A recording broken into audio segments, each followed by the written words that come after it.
behold the Yugo M83, the only Yugoslavian revolver, developed by one Matkovic, however you say that funny Serbian name, in 1983, hence the designation M83. And though centerfire says it loosely takes inspiration from the RG38, if we compare the lockwork of the RG31 and the M83, it's very apparent that they are more or less the same, even if visually the M83 becomes more distinct lineage of the Colt Python of American fame. Comparing both of the lockworks here, we can tell they're fairly similar to each other. We have a very similar style cylinder lock with a small spring behind. The spring in the M83 picture is missing. Then we have a hand and firing pin block, though the firing pin block is in a different location on the RG31. A very iconic coil spring hammer spring, completely different from American revolver lineages, along with a moving double action sear on the hammer.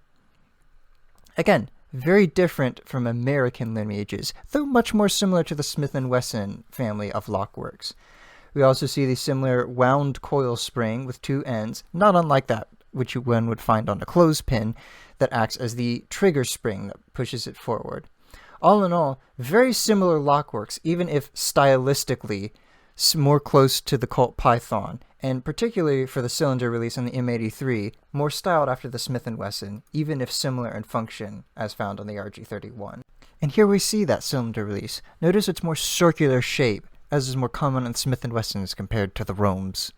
Additionally, we can see that the trigger guard has a small notch instead of a direct loop around the frame, presumably for another finger hold. Also, a very different feature, and one I did not see on any Rohm or Smith & Wesson or Colt models. The finish is two-tone, as we can clearly see, with a silver hammer, silver trigger, but polished blued finish along the rest of the revolver. It is, of course, 357 Magnum, meaning 357 along with 38s. Mine is an M83-91 made in Zastava. This means two things. One, it's a later model with the later updates, as it was modified over the years. It has there the little Kraljevic proof mark, Kraljevic being the primary arsenal of Yugoslavia, now Serbia.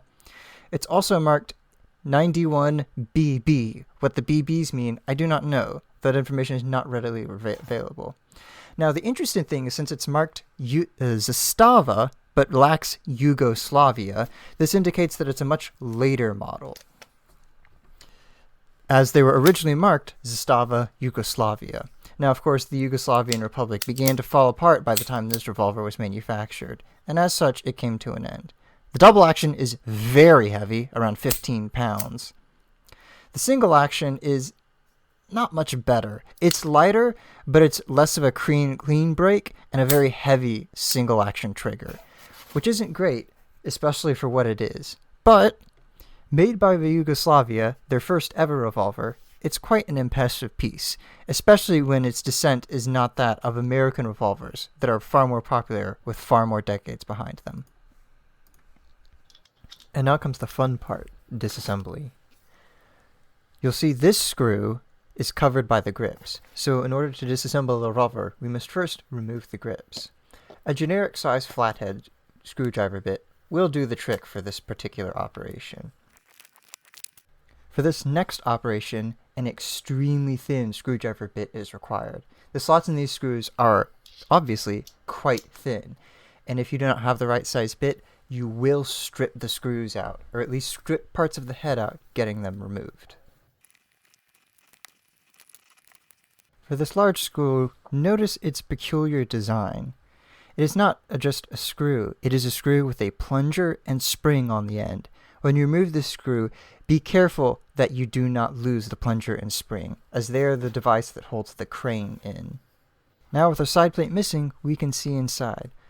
Now that our crane screw is out, sitting there on the styrofoam, we can open the cylinder lock and remove the cylinder, sliding forward out of the gun. It's a tight fit, so it'll be a little finicky, but out it comes.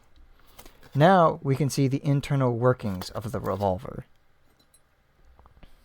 There's our side plate. I had removed the footage of removal due to how stiff it was. It's in there very tight. Now the little spring that holds the cylinder stop in there will go flying off into the ether if you're not careful. The one I have there is a replacement out of a pair of pliers. And now we see the inner workings. We have a cylinder stop here, trigger, hammer, firing pin block, and hand. The hand lifts out like so, and the firing pin block will come out after. Now we see what the original problem was. The trigger, when pulled, would not return after single or double action, because what was happening was after you pull the trigger and it comes off the double action sear, that sear, as you can see, moves. When I had it, it would not move, and it would instead stay stuck in that outward position like you see it now. What had happened is that this would not move because that plunger there, that spring loaded, had rusted in place, so it would stick in the position you see it now, and as a result, the trigger would not return. All I did was press on it with a screwdriver I'm using as a pointer, lubed it up a little bit, and as you can see now,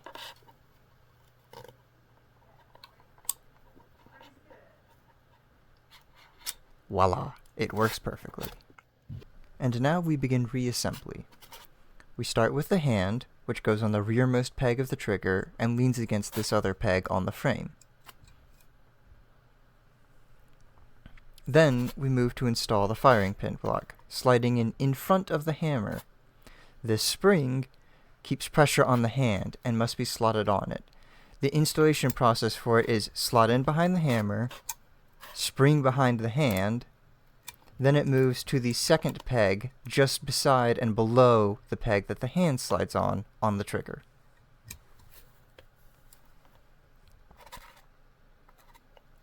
Once that is in place, the spring that holds the cylinder lock goes in next.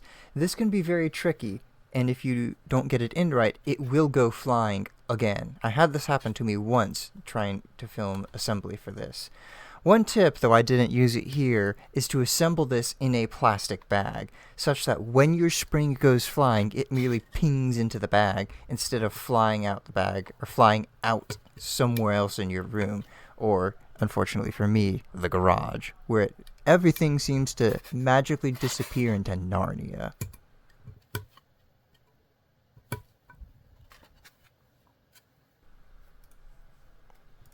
Now it's time to install the side plate. As you can see, it doesn't go on right. You need a couple of these. Some percussive maintenance to make it fit on.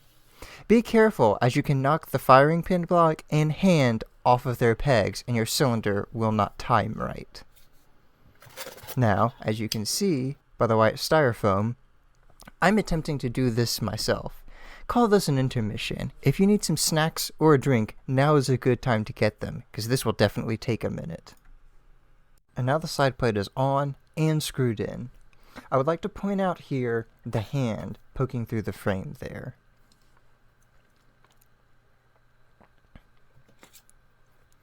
If you can see it with the green pointer, it pokes through the frame right there at the bottom. You should feel substantial spring pressure against it. If you don't, it's a sign that either the hand or the firing pin block has come undone, and you will have resulting timing issues from it. You'll insert your cylinder and it will not work right. One way we can test this is by cocking the hammer, checking that the firing pin block has spring pressure on it, and dropping the hammer, making sure that the trigger does not bind up with loose components. We can now slide the crane in, close the cylinder, and put in the last screw. And after a few preliminary tests,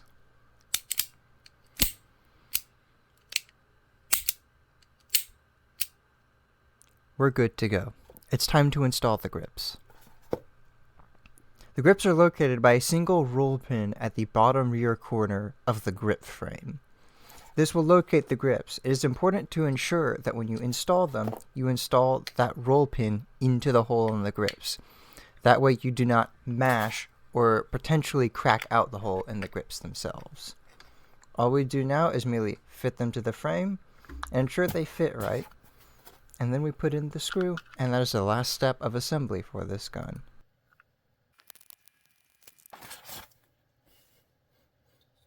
And there we go, a fully assembled Zastava M83.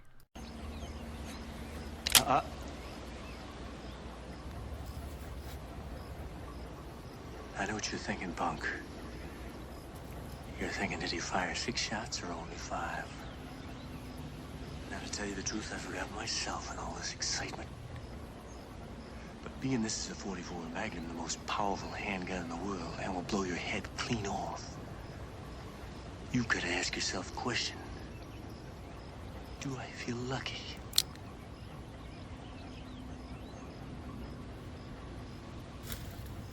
Well, do you, punk?